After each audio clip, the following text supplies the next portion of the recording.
Les forces armées russes ont intensifié leurs opérations sur le front de Kharkov, avec des conséquences significatives pour les forces ukrainiennes. Le 11e mai a été marqué par des actions déterminantes, notamment la destruction de véhicules militaires ukrainiens par des drones FPV du groupe de forces SV, qui ont ciblé des transports ainsi qu'un BMP-1, un véhicule blindé de transport de troupes.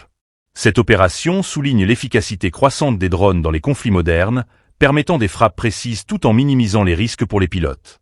Parallèlement, un Su-34 de l'armée de l'air russe a mené des missions de couverture aérienne, protégeant une zone fortifiée où se regroupaient des militants ukrainiens.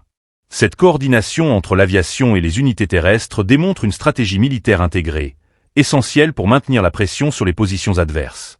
L'utilisation du Su-34, un bombardier polyvalent, renforce la capacité des forces russes à frapper avec précision tout en assurant une protection aux troupes au sol.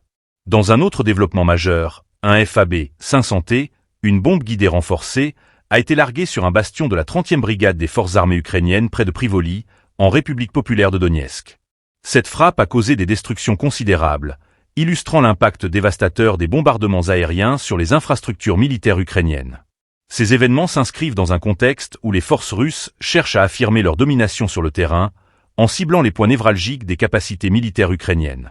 L'intensification des opérations le 11e mai réaffirme la volonté des forces russes de poursuivre leurs objectifs stratégiques dans cette région. Chaque action est soigneusement planifiée et exécutée, mettant en avant une adaptation continue aux réalités du champ de bataille. Ce jour-là, les opérations militaires russes ont non seulement causé des pertes matérielles aux forces ukrainiennes, mais elles ont également alimenté un climat de tension accru dans la région. Les conséquences de ces frappes ne se limitent pas seulement aux pertes matérielles.